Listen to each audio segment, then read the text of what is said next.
आज की chemistry class में आप सभी का एक बार पुनः स्वागत है। प्यारे बच्चों, आज जो है फिर से रिवीजन के तौर पे हम सब पढ़ना चाह रहे हैं इस चीज़ को। जैसा कि आप सबने कहा था कि हम पीरियोडिक टेबल का अध्ययन करना चाहते हैं। पीरियोडिक टेबल यानी हम सभी जानते हैं आवर्त सारणी, जिसे हम क्या कहते हैं, आवर्त सारणी। तो आवर्त सारणी जो है आप 6, 7 और 8 से पढ़ते चले आ रहे हैं और आप सबने देखा होगा कि उसमें आवर्त सारणी में बहुत सारे हमें एलिमेंट्स या बहुत सारे तत्व देखने को मिलते हैं।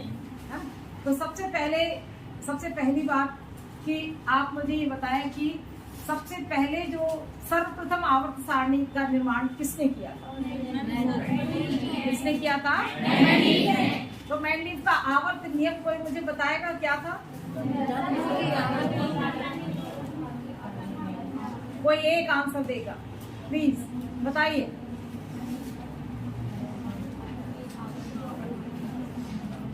मेंडलीव का आवर्त नियम था तत्वों के भौतिक एवं रासायनिक गुणधर्म उनके परमाणु भार के आवर्तीय फलन बने। क्या था मेंडलीव का आवर्त नियम? मैं यहाँ पर पुनः एक बार लिख देती हूँ। मेंडलीव का आवर्त नियम,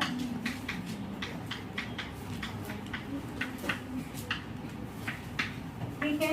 मेंडलीव का आवर्त नियम था तत्वों के भौतिक एवं रासायनिक गुणधर्म, तत्वों के भौतिक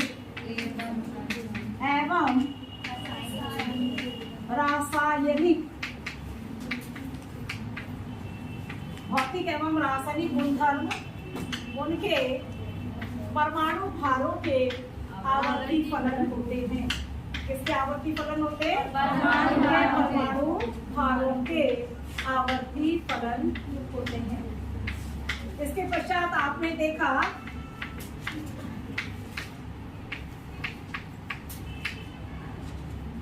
आवर्ती फलन होते हैं।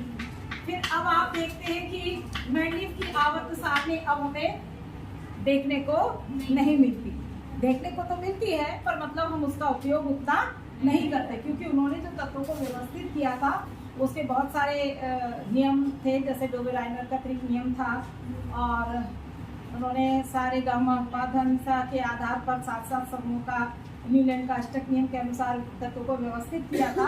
तो उसमें जो है बहुत सारे तत्वों का स्थान जो है वो जैसा कि उनके गुणों के आधार पर उन्हें रखा जाना चाहिए था वैसा नहीं रखा गया था, क्योंकि कई जगह ऐसा था कि जो समान परमाणु क्रमांक वाले जो तत्व थे उन्हें दूर दूर रख दिया गया था और विभिन्न परमाणु क्रमांक वाले तत्वों को साथ साथ रख दिया गया था। इसी तरीके से उसमें एक और तीसरा दोष था जिसमें था कि हाइड्रोजन का स्थान उसमें निश्चित नहीं था और हाइड्रोजन के स्थान निश्चित न होने के साथ साथ जो है इन्होंने जो अक्रिय तत्वों को रखा था। अक्रिय तत्व जिन्हें हम इनर्ट गैसेस भी कहते हैं, जिन्हें हम दुर्लभ गैसेस भी कहते हैं, जैसे हमारा हीलियम, नियॉन, आर्गन, क्रिप्टॉन, ज़ीरॉन, रेडॉन आदि। तो इनका भी जो है इन्होंने उसके लिए एक अलग शून्य समूह निर्धारित किया था। तो इसके पश्चात जो है वो बहुत अच्छे से जिसमें व्यवस्था संभव हुई तत्वों की, वह वाली आवर्त सारणी थी हमारी। इसकी थी मोर्सले की आवर्त। तो इसमें सुधारात्मक कार्य किसने किया? मोर्सले। तो मोर्सले का आवर्त नियम जो था वह था तत्वों के भौतिक एवं रासायनिक गुणधर्म उनके हाँ, अभी किस पर आधारित था? शॉर्ट में लिख रही हूँ परमाणु क्रमांक। किस पर था? परमाणु क्रमांक। यानी कि तत्वों के हम कह रहे थे कि तत्वों के भौतिक एवं रासायनिक गुणधर्म उनके परमाणु भारों के आवर्ती फलन होते हैं, वैसे ही हम इसमें कह रहे हैं कि तत्वों के भौतिक एवं रासायनिक गुणधर्म उनके परमाणु क्रमांकों के आवर्ती फलन। अब आप देख रहे होंगे कि एक अलग आवर्त सारणी। तो अब जो हमें आवर्त सारणी दिखाई देती है वो हमारी आधुनिक आवर्त सारणी का भी कहना चाहिए कि और भी परिवर्तित स्वरूप है उसका। तो उसमें आप देखते हैं कि तत्वों को जो व्यवस्थित किया गया है वो ब्लॉक में रखा गया है। तत्वों को किसमें वर्गीकृत किया गया है? एस, पी, डी और एफ ब्लॉकों में वर्गीकृत किया गया, जिसमें एस में, पी में, डी में और एफ ब्लॉक तत्वों में व्यवस्थित किया गया है।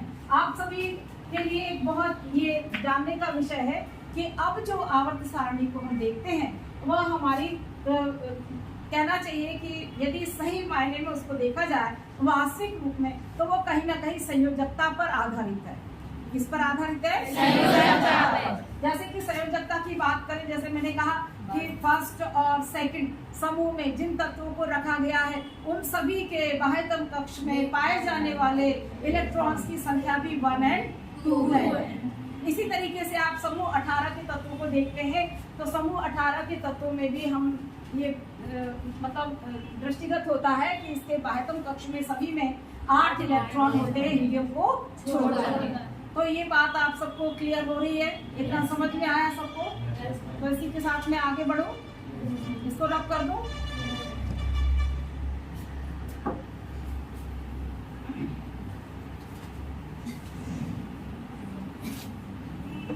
तो अब आप जो देखते हैं तत्वों की व्यवस्था को, तो आप देख रहे हैं उसमें सबसे पहला है हमारा, जिसको हम पहला और द्वितीय नाम दे रहे हैं। आप देख रहे होंगे कि इसमें 18 ऊर्ध्वाधर खाने हैं।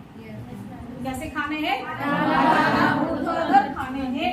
18 जो ऊर्ध्वाधर खाने जो हैं वो क्या कहलाते हैं? हमारे वर्ग। वो क्या कहलाते हैं? वर्ग। ये मैंने ऐसे लिख दिया, ठीक है। और इसी तरीके से आप देखते हो कि 7 क्षैतिज कॉलम है, या जिनको हम खाने भी कह सकते हैं, वो क्या कहलाते हैं? हमारे आवर्त। तो आवर्तों की संख्या कितनी है? 7। तो हमारे पास 7 आवर्त है और 18 हमारे पास वर्ग। इतना सबको समझ में आया? चलिए इसके बाद हम चलते हैं आगे। जैसे मैंने कहा समूह फर्स्ट, प्रथम समूह और द्वितीय समूह। तो प्रथम समूह में हम देखते हैं कि जो हमारे तत्व होते हैं वह है हमारा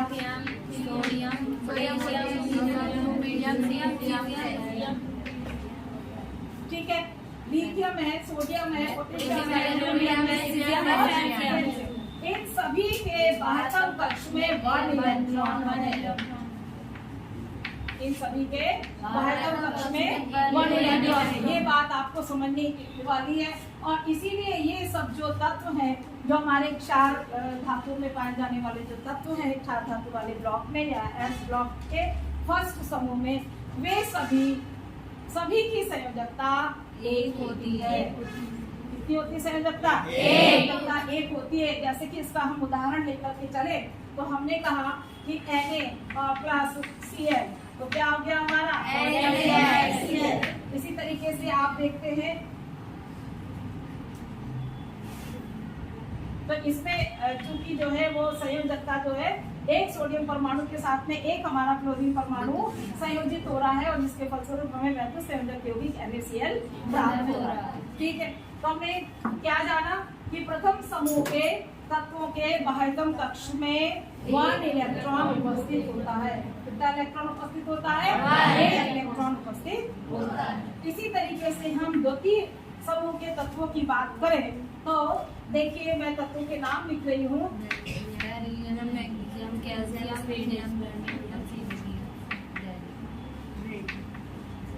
इन सभी के बाह्यतम कक्ष में 2 इलेक्ट्रॉन है। कितने इलेक्ट्रॉन है? 2 इलेक्ट्रॉन है, इसलिए इनकी सभी की संयोजकता 2 है। तो हमारा जो एस ब्लॉक एलिमेंट जो है, एस ब्लॉक जो तत्व है, उसमें हमारे 2 समूह आते हैं। पहला हमारा फर्स्ट है और दूसरा हमारा सेकंड समूह है, दूसरा वर्ग है। पहले के अंतर्गत lithium, sodium, potassium, rubidium, caesium, francium आते हैं, और द्वितीय समूह में हमारा beryllium, magnesium, calcium, strontium, barium और रेडियम आते हैं। और इन सभी के बाह्यतम कक्ष में 2 इलेक्ट्रॉन है। इसकी संयोजकता 2 होती है। आप सभी जानते हैं कि हम संयोजकता से आप क्या अर्थ समझते हैं? कोई बताएगा मुझे? संयोजकता किसी बाह्यतम कक्ष में पाए जाने वाले इलेक्ट्रॉन की संख्या। बाह्यतम कक्ष में पाए जाने वाले इलेक्ट्रॉन संयोजी इलेक्ट्रॉन कहलाते हैं, और उन इलेक्ट्रॉनों की संख्या उसकी संयोजकता होती है। 1, 2, 3, 4 तक तो हम ये बिल्कुल मान करके चलते हैं कि यदि 1 है तो संयोजकता 1 है, 2 है तो 2 है, 3 है तो 3 है और 4 है तो 4 है। परंतु जब हम जब जैसे हमारे यहाँ पर 5 इलेक्ट्रॉन आते हैं तब हम वहाँ पर जो सर्वाधिक स्थायी विन्यास है उसको हम 8-5 और बराबर हम करते संयोजकता 3 आती है। और इसी तरीके से यदि यहाँ पर हमारा 8-6 है तो आएगा 2 और 8-7 है तो 1 और 8-8 तो बराबर हो गया 0, जो कि हमारे किसमें इनर्ट गैसेस में या हमारे जो अक्रिय तत्व हैं जो हमारे समूह 18 के तत्व हैं जिन्हें हम उत्कृष्ट गैसें भी कहते हैं। ये सभी कैसे होते हैं? एक परमाणु होते हैं। ये सभी कैसे होते हैं? एक परमाणु। इसको हम ऐसे नहीं लिखते He2, Ne2, Xe2, है ना, क्योंकि ये सब कैसे हैं? एक परमाणु है। जो 2 परमाणविक तत्व होते हैं, दो परमाणविक अणु जो होते हैं उन्हें हम द्विपरमाणविक रूप में लिखते हैं, जैसे O2, N2, H2, है ना। ठीक है, तो इतना समझ में आया सबको? एस ब्लॉक एलिमेंट बाह्यतम कक्ष में जो हमारे फर्स्ट समूह के तत्व है इन्हें हम कहते हैं क्षार धातु। फर्स्ट वाले जो हमारे क्या कहलाते हैं? क्षार धातु। और हमारे जो द्वितीय वाले हैं द्वितीय समूह वो कहलाते हैं क्षारीय मृदा धातु, क्योंकि ये सब कहीं ना कहीं किसमें पाए जाते हैं? मृदा में, क्षारीय मृदा धातु। ठीक है, इतना सबको समझ में आया?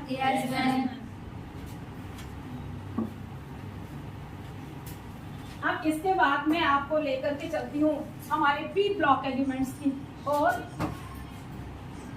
पी ब्लॉक एलिमेंट्स जो कि हमारे समूह 13, 14, 15, 16, 17 और 18 समूह वाले तत्व जो हैं वो हमारे कहलाते हैं। तो चलिए, समूह हमने कहा मैं पी ब्लॉक तत्वों की ओर आपको लेकर के चलती हूँ। तो पी ब्लॉक जैसा कि आपको शब्द से समझ में आ रहा है, एक बात और बताऊं, जैसे मैंने यहाँ पर एस ब्लॉक में लिखा था तो विभेदी इलेक्ट्रॉन जो है एस ब्लॉक तत्व में विभेदी इलेक्ट्रॉन एस ऑर्बिटल में प्रवेश करता है।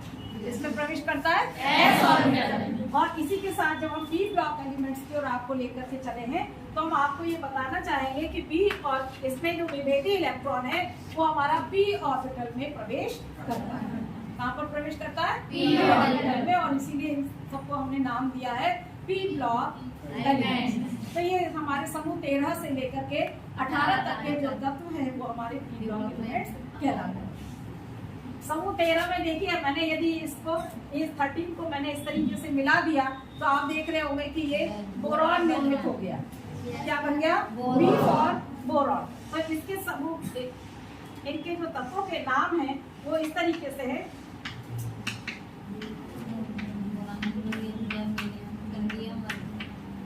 बोरॉन, एल्यूमिनियम, गैलियम, इंडियम और थैलियम। ठीक है, इन सभी के बाह्यतम कक्ष में कितने इलेक्ट्रॉन है? 3। कितने इलेक्ट्रॉन है? 3 इलेक्ट्रॉन है। और इसीलिए आप ये मान के चलिए जो एक इकाई प्लेस पर, यूनिट प्लेस पर जो नंबर है उतने ही इलेक्ट्रॉन उन सभी के बाह्यतम कक्ष में पाए जा रहे हैं। ठीक है, जो यूनिट प्लेस पर जितना नंबर लिखा है उन सभी के बाह्यतम कक्ष में उतने इलेक्ट्रॉन वहां पर प्रेजेंट होंगे।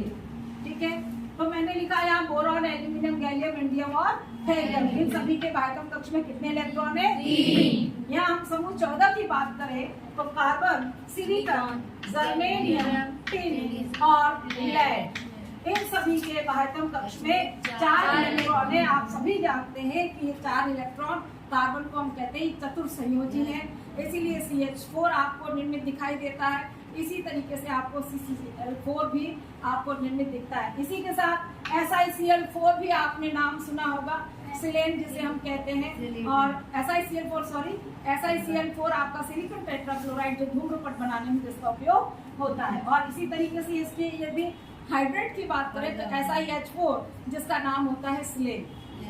क्या नाम होता है? सिलेन। ठीक है, तो इतना समझ में आया। समूह 15 में हम देखते हैं, समूह 15 में नाइट्रोजन है, फास्फोरस है, आर्सेनिक है, एंटीमनी है और आपका बिस्मथ है। इन सभी के बाह्यतम कक्ष में 5 इलेक्ट्रॉन। कितने इलेक्ट्रॉन है? 5 इलेक्ट्रॉन। देखिए, अभी मैंने जो आपको ये बात बताई थी कि संयोजकता को ज्ञात करने के लिए हम 1 2 3 4 तक जो है तो हम 1 2 3 4 तक मानकर चलते हैं। और जहाँ जैसे ही हमारा 5 इलेक्ट्रॉन यदि आते हैं तो हम उसे 8 5 करते तो बराबर कितना आया था? 3 आया था। इसका एक उदाहरण मैं आपको देना चाहूंगी। जैसे यहाँ पे नाइट्रोजन मैंने लिया है, तो नाइट्रोजन जो है 3 हाइड्रोजन से मिलकर के NH3 का निर्माण करता है। इसी तरीके से फास्फोरस जो है वो हाइड्रोजन के साथ में निर्माण बनाता है। क्या बनाता है? PH3, जो कि फॉस्फीन है। क्या है वो? फॉस्फीन है। ऐसे ASH3 यानी कि वो क्या हुआ? ASH3 आर्सीन हो गया, और SBH3 कहा मैंने तो स्टबीन हो गया, और BiH3 कहा तो हमारा बिस्मथीन हो गया।